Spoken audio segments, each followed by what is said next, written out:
Boxing Ego here. If you like this video, make sure you hit the like button and also subscribe to the channel and hit the bell icon on the top of your screen to get notified when the latest new content drops. 1. Danny Garcia versus Shawn Porter goes to a purse bid this Friday if they cannot agree. Stay tuned.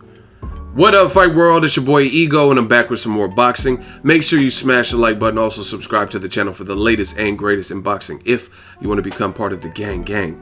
Notification gang, please hit the bell icon. Shout out to the super chats, channel donations, the Venmo donations, and the Patreon family. We working. Now, it looks like a much anticipated welterweight showdown between Danny Garcia and Shawn Porter is behind the scenes in negotiation. A good sign for the fight is you haven't really heard too much from Porter and you haven't heard too much from Danny Garcia in terms of antics and Instagram, social media videos, dissing the other person or talking about failed negotiation. These are all good signs because a lot of times when they're in the process of negotiating, there's certain gag orders where they don't spill the beans and neither side can reveal it. And I know, because I know situations, and I'm not going to obviously out my source, but I know of situations where certain fighters have told and swore me to secrecy and told me of upcoming fights that they had. You know what I'm saying? And it's not supposed to get out. You know what I mean? And obviously, I would never put that information out because I believe you don't want to burn your bridges in this game. So bottom line is, it's a good sign that Garcia and Porter have been very quiet, because if they're on social media doing the Twitter fingers thing, then there's issues, and there's issues where they're comfortable discussing it in public. But if you know things are being worked on in the background, then there's really no reason to be up in arms, because you know you're going to get what you want here soon if negotiations play out like, and they're going well and they play out how they're supposed to. I love the fight. It's a good fight. I'm so happy Keith Thurman vacated his belt. Not that I like to see champions get rid of their belts and surrender their belts. However, he hasn't fought since March. Danny Garcia last fought in March and took the rest of the year off too, but he already came back and knocked out Brandon Rios. Meanwhile, Keith Thurman was supposed to come back in January, February, March-ish. Then they said he was coming back on May. They did that Showtime boxing up front in January. Had Keith Thurman fly out. He was on the stage with Omar Figueroa and Broner and the Charlos and all these guys, Wilder, Luis Ortiz, all these announced Showtime fights. And he was slated to fight on last weekend's card with Badu Jack and Adonis Stevenson. He was supposed to be on a split site. They never announced Keith Thurman's opponent. They never said what venue he was going to fight at. And come to find out, he was injured.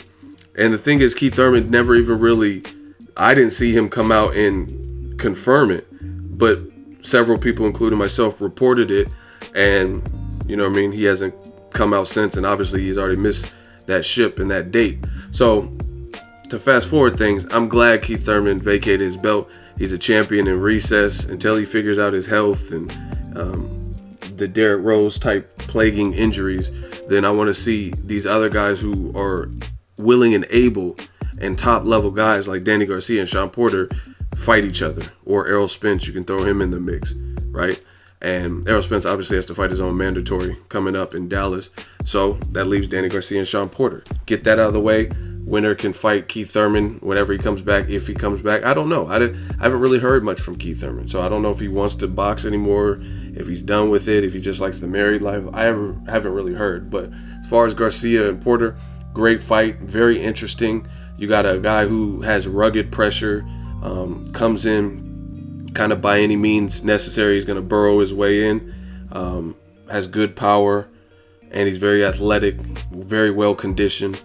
Hasn't been stopped. And then you have Danny Garcia, who's an immaculate counterpuncher, very, very good with his timing, and he plants his feet and he throws hard shots, but he's much slower, not as athletic. Just the overall very good stylistic matchup. I mean, you can't really ask for more. And then both guys only have 1 to 2 losses. Danny Garcia lost to Keith Thurman. Shawn Porter also lost to Keith Thurman, and then Kell Brook. And that should be it for their official losses. You know what I mean? I know some people are like, oh, Mauricio Herrera, but officially he didn't lose to Mauricio Herrera, even though I thought Herrera beat him. But Porter Garcia is going to go to purse bid. That's basically an auction style to gain the rights for this fight, where you can kind of pick a date within a certain range, venue, stuff like that, and you're basically purchasing, just like when you go to a car auction and you want that classic Shelby Cobra or something, Shelby Mustang or whatever, and then you have the highest bid and you win that. So if the two camps can't negotiate, then per I think the WBC rules, I think maybe there's already a mandated split. If they can't just agree on whatever is going to go to a purse bid. So usually, just so you don't have outside interference, who possibly, because Eddie Hearn, I don't know exactly how this works, but I do know Eddie Hearn, he just got this lump sum of money, and I don't know if he would be able to, because he doesn't really manage either fighter. So I don't know if DAZN or whatnot would be able to step in and auction and bid for that fight. I'm not exactly sure how that works, but I think Al Heyman, he's going to be aware of these dates, and he's going to try to secure this fight so no one else can secure it. I do know that. I mean, why would he not want that under his umbrella and then risk a possible chance of an Eddie Hearn or something coming in and making it a matchroom event by outbidding? You know what I mean? So I think the two camps, basically what I'm saying, I think the two camps will come to some type of agreement that satisfies both parties before it gets to the purse bid. So look to have something announced, maybe even in the next couple of days. Make sure you smash the like button as always. Hate, comment, and subscribe. Till next video is Ego signing off. So if you enjoyed this video and want more content like this on the channel, you can show your appreciation by going to the PayPal donate button or the YouTube support button. And you can donate any amount that you feel is equivalent to the value of this video. Much more to come. Thank you guys for your support. Boxing Ego, the future of boxing.